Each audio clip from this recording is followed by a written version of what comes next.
life. Therefore, life is meant to be long. At least it should be long enough to do many nice and wonderful and great things. Sabi po sa Psalm 90 verse 10, a normal life is about 70 years. 70 years. At kung tayo do'y pinagpapala ng Diyos, ay nadadagdagan pa yan ng higit sa 70 years. Kaya sayang naman kung higit na maiksi ang magiging buhay ng isang tao dahil sa kanyang kapabayaan o dahil sa kanyang pagkakamali. At yan po ang nais ating pagbulay-bulayan ngayon. To maximize the beauty of life is to lengthen your life. Pahabain ang buhay na ating tinatamasa.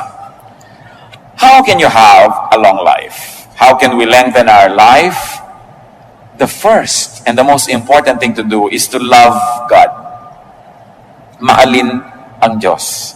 Anong kinalaman nun? Psalm 91 verses 14 to 16, because He loves me, says the Lord, I will rescue Him. I will protect Him, for He acknowledges my name. He will call upon me and I will answer Him. I will be with Him in trouble. I will deliver Him and honor Him. With long life will I satisfy Him and show Him my salvation. So yan daw ang gustong gawin ng Panginoong Diyos sa isang taong nalulugod sa Kanya, nagmamahal sa Kanya at kinalulugdan niya. Ililigtas niya mula sa mga panganib at pahahabain niya ang buhay. Love God. Who you love can lengthen or shorten your life. Napakahalaga yan na ating namnamin. Kung sino ang minamahal natin ay pwede magpahaba o magpaiksi ng buhay natin.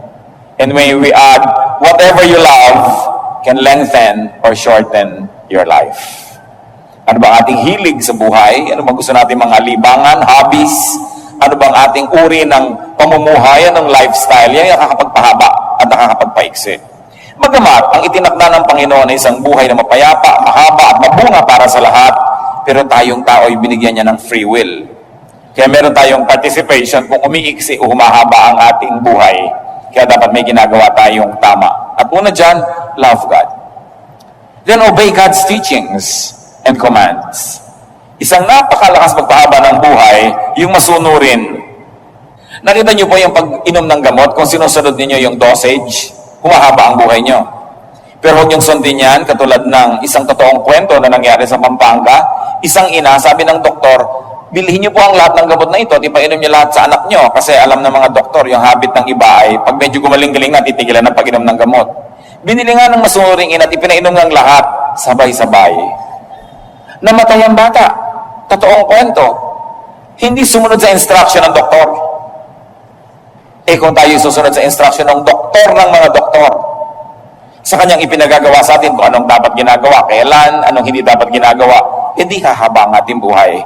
Bakit? Siyang nakakakilala ng ating katawan, ng ating espiritu, ng ating emosyon. Kaya pag sinusunod natin siya, parang sumunod kayo sa manufacturer's instruction how to use a certain product. Kung yung kuryente mali, sinaksak mo sa ibang voltahe, sasabog agad yung gamit, patay na siya, tapos na yung buhay niya. Pagka hindi natin ginawa sa tama, masisira agad. Ganon din ang katawan ng tao. Yung may likha sa atin, ang nakaalam ng higit kung ano ang marapat. Deuteronomy 4:40, keep His decrees and commands, which I am giving you today, so that it may go well with you and your children after you, and that you may live long in the land the Lord your God gives you for all time. So ang pagsunod daw sa kautosan ng Diyos ay nangangahulugan ng pagpapahaba ng buhay ng tao. Kaya pati po ang pagpapahinga, iniutos ng Diyos. 6 days you shall labor and do all your work, and on the 7th day you shall rest. Utos siya ng Panginoon. Yung iba sobrang sipag, hindi na nagpapahinga. Akala nyo natutuwa ang Diyos. No. Dahil pag sobrang sipag at hindi ka nagpapahinga, you are disobeying God. That's disobedience. Kahit pasabihin mo dahil sa kadakilaan, dahil sa kasipagan, pero alam ng Panginoon ang limit na kayang dalhin ng katawan ng tao sapagkat siya ang lumikha. And God remembers that we are dust. That's why it is important to be obedient. Pag sinasabi ng Diyos na huwag ka na magalit, magpatawad ka. Akala nyo ba pinapalugi tayo ng Diyos pag sinasabi magpatawad ka? Kasi pag hindi ka nagpapatawad, ikaw ang nagdadala ng lahat ng bigat ng mundo, ikaw ang nagagalit, tumataas ang presyo ng iyong dugo, bumibilis ang pintig ng iyong puso, pati ang pulso mo bumibilis, nawawalan ka ng ganang kumain, hindi mabuti para sa iyo. Kaya sabi niya, patawad mo na. Paano po kung hindi naman humihingi ng tawad? Di lalo namang dapat mong patawarin dahil alam ka namang dahil hindi siya humihingi, ikaw to nalugi. Kailangan magkusa ka na. Kaya pagsasabi niya, huwag kang mag-inggitin, huwag kang magselos, huwag kang magalit. Mabuti lahat sa katawan ng tao yan. Kaya ang sumusunod sa Panginoon, nagkakaroon agad ng advantage over the others. Meron na tayo agad na pampahaba ng buhay. God's words is, ang salita ng Panginoon ay manual. It's a manual to life. It's a manual in life. And it's important to respect the wishes and the design of God, our Maker. How to have a long life? Please God with what you ask for. Katulad ni Solomon. Sabi ng Panginoong Diyos, o sige, gagawin kitang hari, kahit anong hilingin mo, ibibigay ko sa iyo para magkaroon ka ng lakas para maging hari. Ano ba yun? 1 Kings 3:11-14. So God said to Solomon, since you have asked for this, and not for long life or wealth for yourself, nor have asked for the death of your enemies, but for discernment in administering justice, I will do what you have asked. I will give you a wise and discerning heart, so that there will never have been anyone like you, nor will there ever be. Moreover, I will give you what you have not asked for, both riches and honor, so that in your lifetime you will have no equal among kings. And if you walk in the ways, in my ways, and obey my statute and commands, as David your father did, I will give you a long life. Natuwa ang Diyos dahil humingi si Solomon ng wisdom instead of kung ano-ano. At sabi niya, nakakatuwa ang hiningi mo, maganda. So pati hindi mo hiningi, ibibigay ko na rin sa iyo dahil natutuwa ako sa iyo. At kung magiging masunurin ka sa aking mga utos, dadagdagan ko pa ang yan, lahat ng yan, ng mahabang buhay. Huwag po tayong magmadaling mamatay, yung mag to die is gain. No? Nung sinabi ni Paul yun, matanda na siya. No? Hindi naman siya teenager na sinasabi niya, to die is gain. Matanda na rin, talagang pwede na nag-graduate. No? Nagawa na niya ang mga dapat niyang gawin. At saka siguro dahil sa sindihin ng pag-ibig niya sa Diyos, talagang hindi na bali sa kanyang mamatay. Pero, life is the primary duty of life. Nilikha tayo ng Diyos, hindi para asamin na mamatay tayo at pumunta sa langit. Nilikha ng Diyos ang buhay, ipinagkatiwala sa tao para kanyang ingatan at ipamuhay ng lubos at ganap. At kung natapos na yun, next chapter, heaven naman. Pero heaven can wait. Hindi mo kailangang apurahin yan. Kasi may ipinagagawa ang tao. Sabi, we were created in Christ Jesus to do good works. So isa itinakdang panahon ng Diyos sa buhay ng tao, meron siyang dapat ma-accomplish. Kaya hindi niya dapat asamin na gumraduate agad dahil meron siyang pwedeng magawa na dito lang sa lupa pwedeng gawin at hindi na sa kabilang buhay. So Proverbs 2:16, long life is her right hand, meaning wisdom's right hand. In her left hand are riches and honor. So ito ang kalooban ng Diyos sa tao. Long life, riches, honor. Hindi short life, hindi poverty, hindi dishonor. Akala ng iba, pag naghihirap sila, ay kinalulugod ng Diyos. Gusto ng Diyos maayos ang buhay. Kaya nga itinuturo niya, 6 days usual work. Pagka naman 6 days ka talaga nag-work, bakit ka magugutom kung 6 days ka na nag-work? Isasabihin nyo, bakit po ako 7 days na nag-work, gutom pa rin. Siguro marami kang pakain. No? Maraming hindi nag-work sa'yo umaasa. So, kung ang lahat gagawin ang inuutos ng Diyos, wala dapat nagugutom na tao. Pwedeng hindi kayo yumaman, pero hindi pwede maging mahirap. Kung ikaw lang nagtatrabaho, tapos wala kang pasanin sa buhay, hindi isang katerbang mga kapatid mo, mga kamag-anak, mag-aasawa ng maaga, pati gatas ng anak niya, iaasa sa'yo, talagang kahit 8 days a week, kulang sa'yo. Why? Because the others are not obeying God. Ang utos, the 6 days usual labor, inutos yan sa lahat. Hindi lang dun sa mangilan-ngilan ng miyembro na ating pamilya. Kaya nagkakaroon ng sobrang paghihirap dahil ang daming umaasa sa kaisa-isang masipag o nagtatrabaho. Pero ang kalooban ng Diyos, riches, honor, wisdom. Kaya merong mahirap kalooban po ng Diyos. O hindi ka nilikha ng Diyos para sadistahin at kawawain. Inilikha ng Diyos ang napakaraming papaya para ma-afford ng lahat na magkaroon. Ba't hindi nakakakain yung iba? Kasi nga may inequity.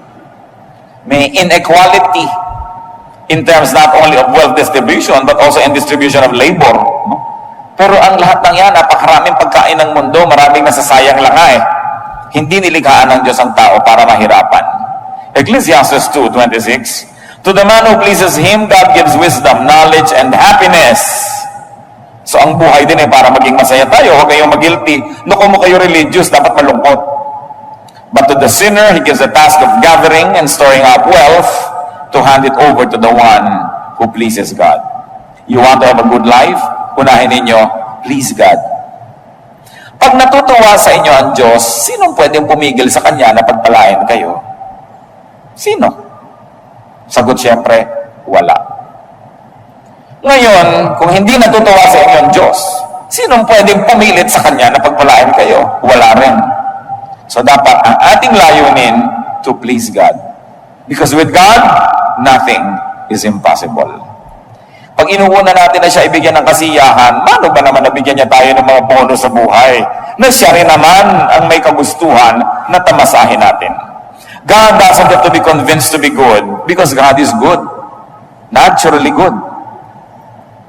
Hindi natin kailangan ang Diyos ay himukin na bigyan tayo ng pagkain sapagkat nilikha niya ang lahat para kainin ng tao. Hindi niya kailangan nating himukin ang Diyos na gawan tayo ng mabuti dahil ang Diyos ay mabuti. So pag hindi yun ang nangyayari sa ating buhay, may mali. May mali sa formula ng ating pamumuhay, ng ating lifestyle, o kaya sa lifestyle ng mga taong sobrang lapit sa atin, na kahit anong pagtatama na ginagawa natin sa ating buhay, minamali nilang pilit, nadadamay tayo. Siyempre, damay-damay. Kaya napakahalagang itinutuwid, hindi lang ang ating sarili, maging ang ating lipunan, maging ang ating environment. How else does one have a long life? Honor and obey your parents. Lalong-lalo na sa mga young people. Exodus 20 verse 12, honor your father and your mother, so that you may live long in the land the Lord your God is giving you. This commandment about honoring one's father and mother is very interesting and very unique because among all the commands given in Exodus chapter 20, this is the only one that goes with the promise. Yung iba command, you shall not kill, you shall not commit adultery, you shall not do this, you shall not do that. Pero ito, honor your father and your mother, and when you obey it, the Lord will reward you with a long life.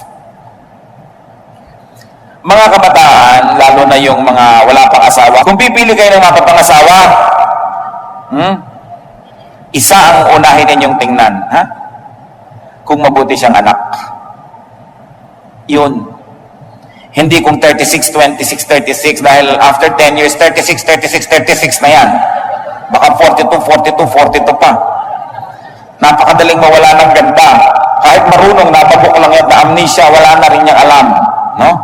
Pero ang pinangakuan ng Diyos, yung mabuti sa magulang, yun ang pinangakuan niya ng pagpapala. Gusto niya na magiging matahimik na buhay, magiging magandang ama o ina ng inyong magiging anak, tingnan niyo muna kung mabuting anak.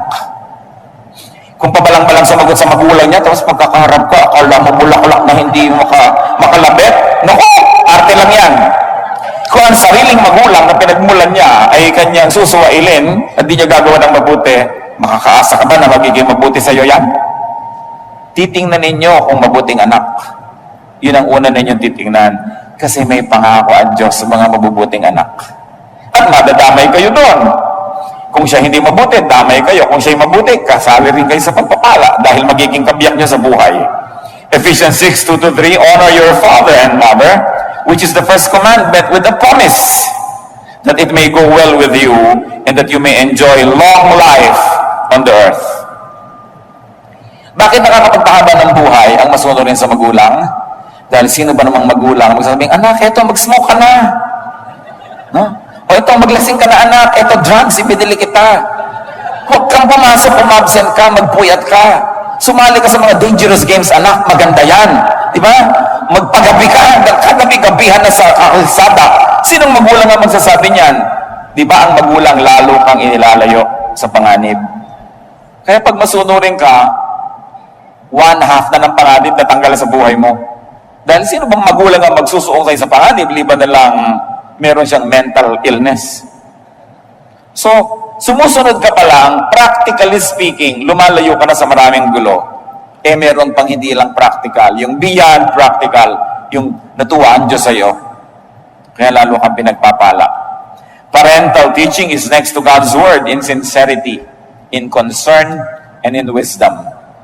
Ang tunay na matalinong anak, susunod sa magulang. At kung nalilito siya, kalooban niya o kalooban ng magulang, dahil bata pa siya, pagtiwalaan niya ang kalooban ng magulang. Lima na lang certified talaga ng National Mental Hospital na yung nanay mo hindi pwedeng magpasya, ano? Pero mga young people, pag nalilito kayo, obey your parents. Lalo may track record sila na tunay naman nagmamahal sa inyo kasi wala yung gugustuhin na masama para sa inyo. You want a long life, avoid dishonest gain. Iwasang manggancho at mang 1, 2, 3 ng kapwa dahil nagagalit ang Diyos sa mga nang lalamang. Deuteronomy 25:15-16, you must have accurate and honest weights and measures so that you may live long in the land the Lord your God is giving you. For the Lord your God detests anyone who does these things, anyone who deals dishonestly. So, ang unang ipinapakita ditong halimbawa, yung mga nagtitinda sa palengke, o kaya ay namimili ng mga produkto na kailangan timpangin o sukatin, sabi, gusto nyo humaba ang buhay nyo, kailangan patas ang inyong mga timbangan, hindi may mga daya, no? Ang inyong mga pagsukat, tama, sapagkat makadaya man kayo ng tao, hindi nyo naman kayang dayain ng Diyos na nakamata sa lahat ng transaksyon.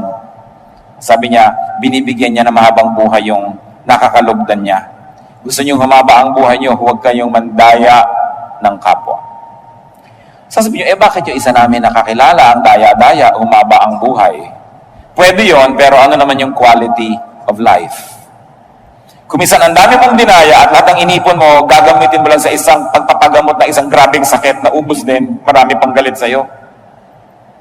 At bakit umiiksi ang buhay ng mga mandaraya? Paano kung nalaman ng tao, dinaya mo siya at binalikan ka, tinagakabigla? Umiiksi talaga ang buhay mo.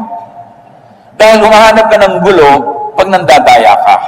Alam niyo kung ang lahat lang ng tao susundin ang salita ng Diyos, tahimik ang mundo. No? Peace on earth. Hindi mo kailangan ng Miss Universe para magka-peace on earth. Susunod ka lang talaga sa Diyos. Proverbs 28:16, he who hates ill-gotten gain will enjoy a long life.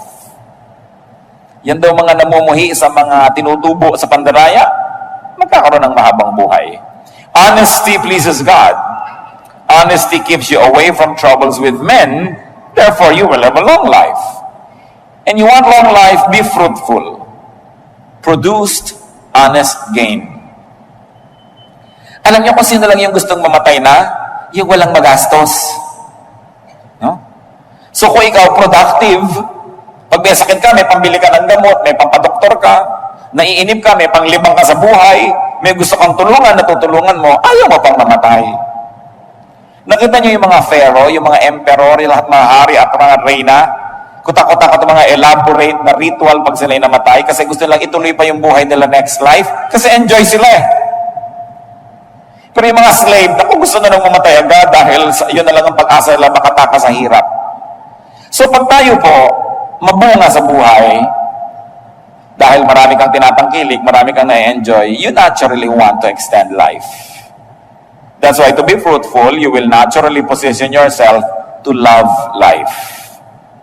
Sa Matthew 25:21, paano ginantimpalaan yung mabuting manggagawa? His master replied, well done, good and faithful servant. You have been faithful with a few things. I will put you in charge of many things. Come and share your master's happiness. Ang pinag-uusapan na natin dito mga kapatid, happiness, hindi na number of years in one's life. Because long life doesn't always mean length. Long life doesn't always mean number of years, but it can mean quality of life. It is not years in your life, but life in your years that make it long. So kung masarap ang buhay mo, high quality ang buhay mo, daig mo pa ang nagkaroon ng mahabang buhay, kahit hindi yun masyadong mahaba. Kasi nalasap mo ang dapat malasap, naabot mo ang dapat abutin, naakyat mo ang dapat akyatin, nakain mo ang dapat kainin, natikman mo ang dapat tikman, you have lived a full life. And of course, the fruitful person will naturally enjoy a higher quality of life. So tayong mga anak ng Diyos, huwag kayong makontentong basta buhay. Kailangan namumunga.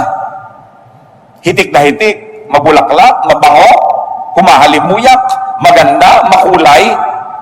Dahil sabi ng Panginoong Jesus sa John 10:10, I came that they may have life and have it abundantly. Have it to the full. A great, wonderful, and beautiful life. You want a long life? Live peaceably. Live peacefully. Titus 3:2 remind the people to be peaceable.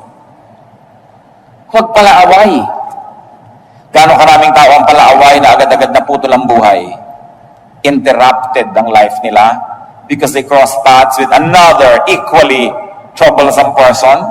Nag-contest sila, namatay sila pareho o isa ang namatay.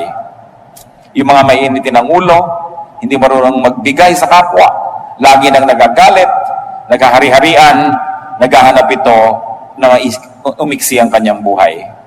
It's important to clear and unclutter your mind, to unburden and rest your mind, to have a long life. Kaya ang utos sa Philippians 4:6-7, do not be anxious about anything. And the peace of God, which transcends all understanding, will guard your hearts and your minds in Christ Jesus. Huwag daw tayo maging warrior. Because when you always worry, you don't change the situation, but you make yourself miserable. Pag lagi pong nag-aalala ang tao, lagi nag-iisip, laging namamroblema, hindi naman niya talaga nalulutas yung tunay na problema, nadadagdagan pa dahil siya nasisira ang kalusugan. So sabi, ipanalangin mo. With prayers and supplications, bring your request to God. That's what the Bible says. And then, leave it up to God and live as quietly and as peacefully as you can. Walang kwenta yung natutulog ka pero ang babaw ng tulog mo dahil baka merong sumakal sa'yo, nagagalit ka, baka may pumatay sa'yo. Walang kwenta yung naglalakad ka sa neighborhood nyo, iniisip mo baka biglang may sumaksak sa'yo dyan dahil marami kang kaaway. O kaya iniisip mo baka merong gumawa ng masama sa'yo dahil marami kang atraso sa iyong kapwa. So maganda na yung payapa, tahimik ang buhay. At lagi kong inuulit-ulit, kung talagang mahilig kayo makipag-away, humanap kayo ng kalaban sa Kenya o sa Madagascar o kaya sa Lake Titicaca. Pero yung kaaway nyo, yung kapitbahay nyo, napakalaking kamalian niya dahil ang lapit-lapit, pwede kayo lagi saktan, guluhin. Hindi kayo kawawa. Lalong-lalo yung nakikipag-away sa kasambahay, hindi humahanap kayo ng napakalapit na problema kasi kasambahay nyo, nakakasalubong nyo sa pinto. Tapos pag naunahan ka sa banyo, ang tagal-tagal niya sa loob dahil sinasadista ka, hirap na hirap ka, iiksi talaga ang iyong buhay. Huwag na kayo maging banal, maging matalino na lang kayo, huwag kayong makikipag-away sa kasambahay. Lalo yung mag-asawa, magkaaway kayo, tapos iisang hihigan yung kwarto, isang kama, napakahirap gawin yun sa buhay. Ang nakakapagtaka, ba't ang daming tao ang kaaway yung kasambahay, yung kapitbahay, yung malapit, and you are within their reach. And they can give you trouble. And you can make their life miserable, and they can make yours miserable as well. So be good, be godly, don't quarrel. But if you cannot be godly, at least be wise. You don't want trouble to come from very near, because you are very, very vulnerable. Live peaceably. Ang walang atraso, tahimik ang buhay. Lengthen your life, live healthfully. At usong-uso na niya ngayon. Ang dami-daming spa, lahat gustong magpa-foot detox. Ang lahat ay umiinom ng mga herbs at kung ano-ano. Kasi gusto ng taong lumusog. Nag-gym, nag-exercise, kung ano na pinagagagawa sa buhay. Dahil gusto ng tao ngayon, alam nyo, habaan ng buhay. Dahil kahit pa nga tayo reklamo ng reklamo, ang totoo ay masarap ang buhay. Kung hindi ba naman masarap yan, dahil gusto mong panghabaan.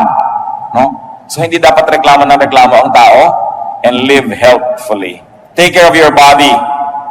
Your body is the temple of the Holy Spirit. And if that doesn't appeal to you, at least think that your body is the only temple of your own spirit. Kapag yung temple mo, sira-sira, giba-giba, ano mangyayari sa sarili mong spirituality? Your body is the only physical seat of your life. Nakita nyo, pag bumigay na ang katawan, tapos na ang lahat. Tapos sa mga pangarap, tapos sa mga inaasahan, tapos ang excitement. Pagka ang tiyan ayaw na mag-digest o ayaw tumanggap ng pagkain, wala nang appeal ang lahat ng pagkain. No? Wala nang kahulugan ng anumang bagay. Anong kahulugan ng mga kulay? Anong kahulugan ng magagandang hugis sa isang nabulag? anong kahulugan ng lahat ng tunog sa isang bingi? So anong kahulugan ng ganda ng mga tanawin kung napakasakit ng nararamdaman mo sa loob ng iyong mga buto? Baliwala. Kaya ang tao pinapahalagahan niya kanyang katawan kasi doon lang siya pwedeng makikonekta with the physical world. Your spirit cannot connect with the physical world. It has to be your stomach, your eyes, your ears, your skin. They are the only ones created and equipped by God to perceive, to understand, and to interact with the natural world. So kailangan inaalagaan mo yung katawan. Isa dyan, napakasimpleng remedyo mga kapatid. Drink lots of water. Water is life. Kaya nga pati ang Panginoong Hesus tinawag na I am the living water. Ganun ang kahulugan ng tubig sa buhay. Pati si Elijah, isang propeta na gusto nang mamatay dahil napagod sobra. 1 Kings 19:6, he looked around and there by his head was a jar of water. He drank. And you know what happened after he slept? He became strong again. He got revived. Napakahalaga ng tubig. And most people, at least 85% of people, are dehydrated. We don't drink enough water. No? Ang dami nating ipinapawis, ang dami nating ine-excrete na mga liquids, but very few people really drink enough water. Si Daniel, no, at ang kanyang mga kaibigan na Shadrach, Meshach, and Abednego, sila yung mga royal boys sa Judah, sa Israel, pero nung sila yung naging mga bihag sa kaharian ni Nebuchadnezzar, pinapakain sila ng king's food, pinapainom ng king's wine, they refused. Sila ayaw namin kumain ng mga matataba na pagkain na yan, yung mga masasarap na pagkain ng hari at uminom na kanyang mga alak. Pakainin niyo lang kami ng gulay at painumin kami ng tubig. Sabi nung nagbabantay sa kanila, dahil mga prinsipe naman sila, mahalaga rin sila. Aba, mapapahamak ako pagka nakita kayo ng hina. Pakainin niyo lang kami ng gulay at painumin ng tubig 10 days, then test our strength. Pagka hindi nyo kami nakitang malakas, edi sige, kakainin na namin pinapakain nyo.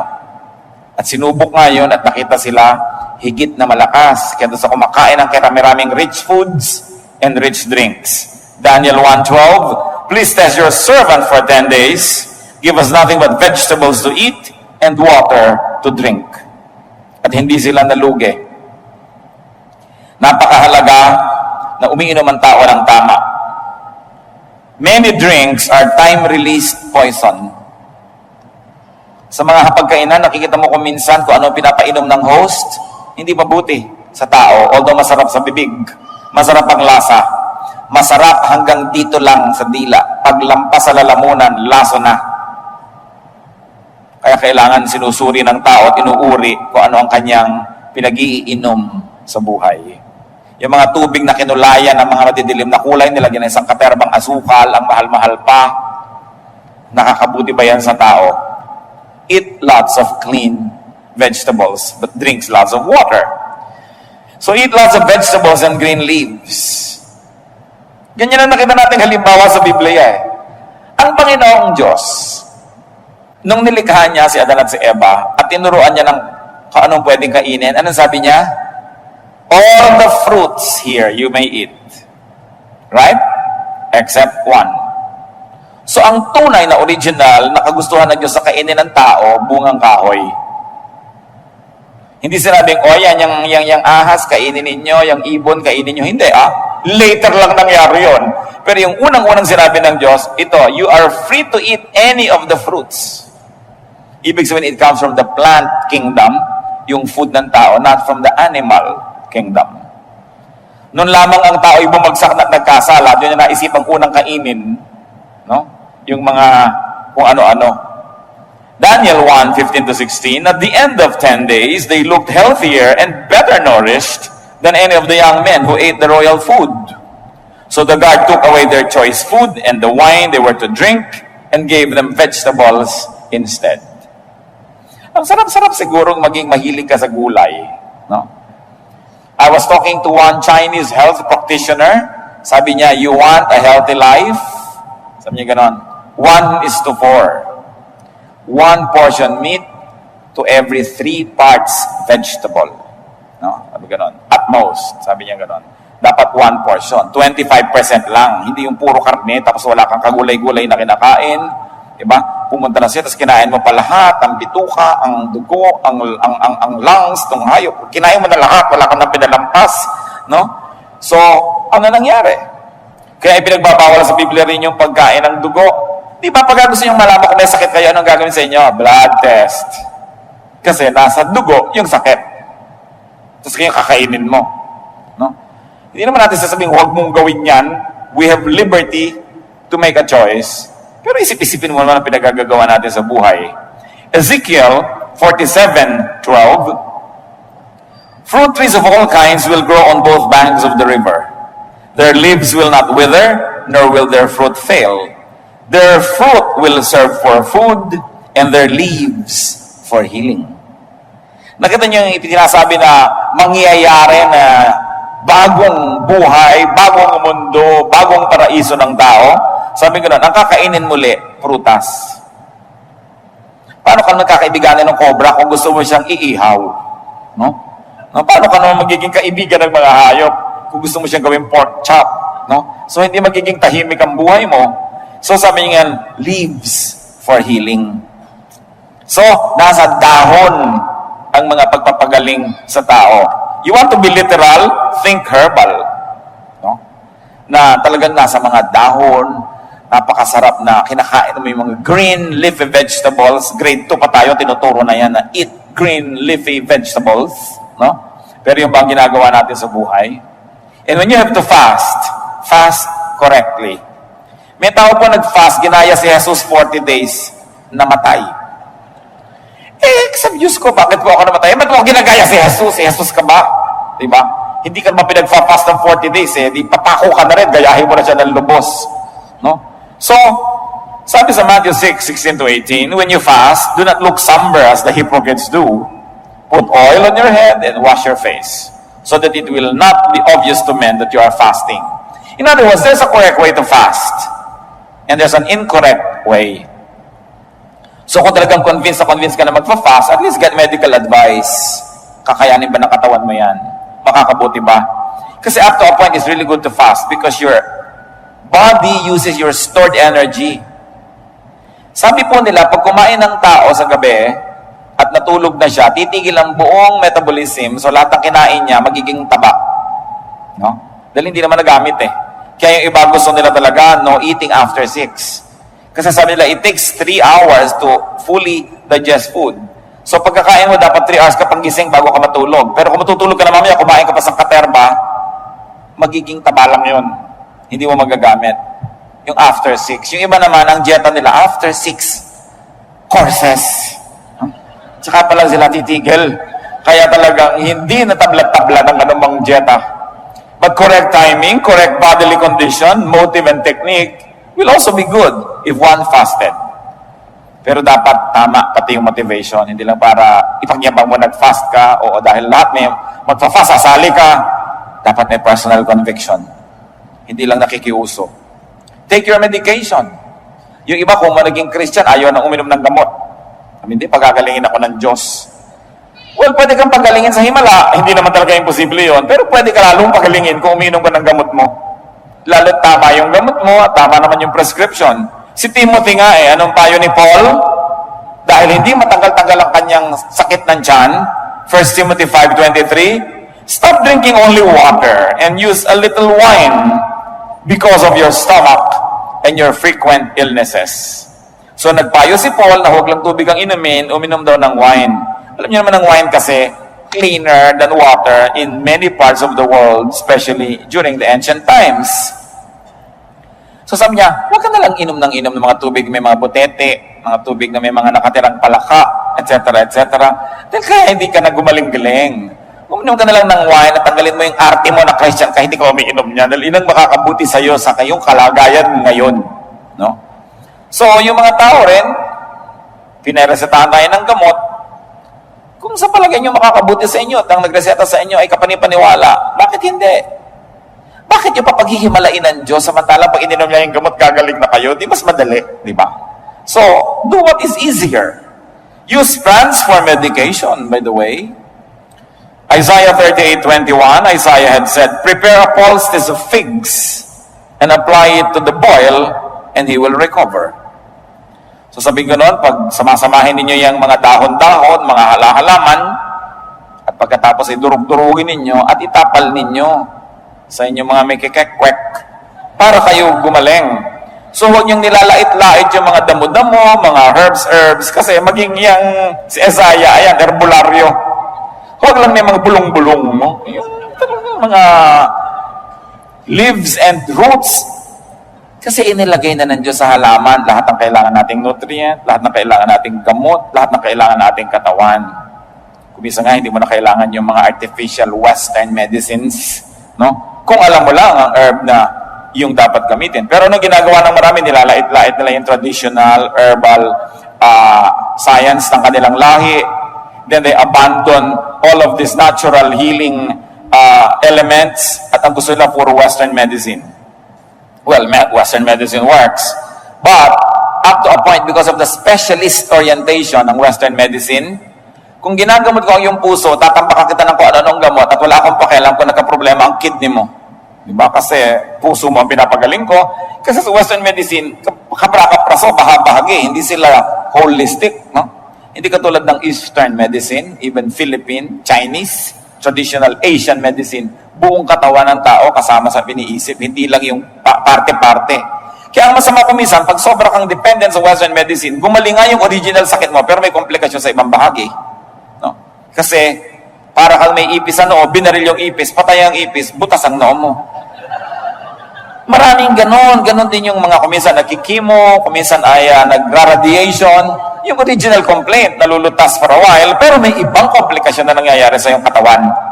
Kaya dapat nag-iisip na rin ang tao, alin ba ang mabuti. Sapagkat hindi natin kailangan umalis sa Biblia para maghanap ng ganito mga halimbawa. Kitang-kita natin, pati ang kanilang pagpapalakas sa kanilang katawan. So do not belittle herbology, do not belittle the traditional use of herbs, except that it must be done in the right way, and of course, in a hygienic procedure. Live healthfully, have enough rest and sleep. Tulad po ng binanggit natin kanina. May hangganan ang kaya ng katawan ng tao. At ang taong maka-Diyos, igagalang niya yung hangganan na yon. Don't burn your candle at both ends. Kailangan, meron talagang pahinga. 1 Kings 19:4-5, referring to Elijah, he came to a broom tree, sat down under it, and prayed that he might die. I have had enough, Lord, he said, take my life. I'm no better than my ancestors. Then he lay down under the tree and fell asleep. Sa bigat ng mga problema na dumating sa buhay ni Elijah, maging siya na napakadakilang propeta ay ginusto ng mamatay. Pero nung siya ay nakapamahinga, nakainom ng tubig, nakakain ng konting tinapay, na iba ang kanyang orientasyon, lumakas ang katawan at gusto na naman niyang mabuhay. Hindi ko alam kung may kasama tayo dito na kumisan gusto na mamatay. Pero nawa, wala. Pero kung meron, baguhin niyo lang chemistry ng blood niyo, may iba yan. Ibahin niyo lang. Kumain kayo ng halo-halo. No? Magngat-ngat kayo ng panotsa. Kumain kayo ng pulot. Eat anything that gives you energy. Baka sa ilang sandali lang, sabi mo kanina, Lord, gusto ko nang mamatay. Nung makakais mo, Lord, joke only. Kung kayo'y parang nagnanais mamatay, sobra kayong depressed, kumain kayo ng kung ano. Kailangan baguhin nyo ang chemistry na inyong blood dahil maiiba ang andamay nyo utak. Importante yon. So kung meron sa inyo, tandaan nyo yan. Ano? Kung ano man yon, lalo yung gusto nyong kainin ninyo. Halimbawa, baling tumaba na kayo ng konti, isang araw lang naman, isang kain. Pero, when you are depressed, remember this. If you're going to remember this whole night, remember this only for this one thing. If you're depressed, change your body chemistry. Change it. Immediately eat something that you probably not eaten in a long time. Kahit ayaw ng katawan mo, kainin mo siya. Pag naiba ang body chemistry, maiba ang takbo ng iyong utak. Take it from Elijah. And rest. Kailangan ng pahinga. Long life means happiness. But remember this, happiness can also mean long life. Lengthen your life with happiness. Maraming problema ang mundo. Bakit kayo laging nanonood ng dramang malungkot? Bakit? Tigilan ninyo ang panonood ng malulungkot na drama dahil pinapalungkot lang kayo. Bakit kayo magpapalungkot ng sarili? Bakit hindi kayo magbaril sa sarili? Mas mabilis. Kita nyo ang Pilipinas, kaya ang dami-dami sa buhay na gulo, away-awayan ng makamag-anak, mga aliliit na bagay, awayan sa churches, kasi pinagpapanood ng drama, sampalan ng sampalan, awayan ng awayan. Iisa lang naman ang formula, hindi niya anak ito, yun ang anak talaga, mamaya isa lang nakakaalam, papahabain yung kwento, nagpapaulol naman kayo sa mga kwentong ito. So waste of time, no? Walang mabuting maidudulot sa ating lipunan ng panonood ng mga ganyang drama, no? At pakikinig na sari-saling drama. At kung kayo naman mahilig lang manood ng horror, lalo na yung natatakot kayo, kinakabahan kayo, napapatili pa kayo, at nagbayad pa kayo, ha? Tapos pupunta sa church para maipanalangin, makakita ng magagandang bagay, umawit, at makarinig ng sermon, tapos pagdaan ng basket, hindi nakikita. Pero nagbabayad para manood ng horror, nagbabayad yung doon sa mga sasakyan na pinaghahampasan ang katawan nila sa hangin, yung mga hilong-hilo kapag baba mo, nagbabayad. Ang mga tao talaga, ba't di gamitin ang utak? So, huwag kayo nagsasasakay sa mga ganon. Kailangan ko pa pumunta rito para sabihin sa inyo yun. Huwag kang manood ng horror dahil natatakot ka. Huwag kang manood ng drama dahil nalulungkot ka. Maiksi ang buhay, kontian nyo yung lugar para sa lungkot. Kasi kahit hindi kayo umimbento ng lungkot, kusayang darating sa mga tamang panahon. Mamamatayin tayo ng kamag-anak. So huwag na kayong umiiyak dahil may namamatay sa TV na drama. No? Dahil buhay na buhay pa yung artista doon at nagsha-shopping na sa kinita niya, kayo naman lungkot na lungkot pa. There will be enough people around us who will die. So don't grieve artificially for this kind of deaths that are fictitious. No? Huwag niyong galitin ang sarili niyo dahil napakasama nung kontrabida, galit na galit kayo. Ang dami nang nakakagalit talaga sa totoong buhay. Dinadagdagan niyo pa. Kung ako talaga, ipagbabawal ko ang ganyang mga drama-drama. No? Hindi mabuti sa ating lipunan. Malungkot na lang siyempre sa mga artist at producer. Umimbento kayo ng mas masaya. No? Yung mas maganda, yung nakaka-edify. Life is God's gift. You agree? So love life. Celebrate life. Live life to the fullest. Lengthen your life. And if I may end in this, brothers and sisters, help other people lengthen their own lives. Huwag niyong paiksiin ang buhay ng inyong kapwa dahil tinotorture niyo. Payagan niyo rin silang sumaya. Bigyan niyo rin sila ng lugar. Huwag niyo silang dominahin. Huwag niyong diktahan. Tigi-tigisa lang tayo ng buhay. Hindi ko mo kayo ang may pera, kaya may kapangyarihan. Didiktahan niyo ang inyong kapwa kasi siya man, isa lang ang buhay niya. Live your life the best way you can and let others live theirs. Aming Diyos, salamat sa mga paalala nyo na ang buhay ay masaya, maganda, mabuti. And life has enough sorrows, enough troubles, enough problems that we should not invent sorrows and problems anymore. Turuan nyo kami, Lord, to be selective. Kung anong pinapanood, anong pinapakinggan, anong dinidinig, ano ang pinag-uubusan namin ng lakas. Nang ang maiksing panahon dito sa lupa, ay matamasa namin ang lahat ng dapat tamasahin, magawa ang lahat ng misyong ipinagagawa mo, walang maaksaya. Psalm 90 verse 12 says, teach us to number our days.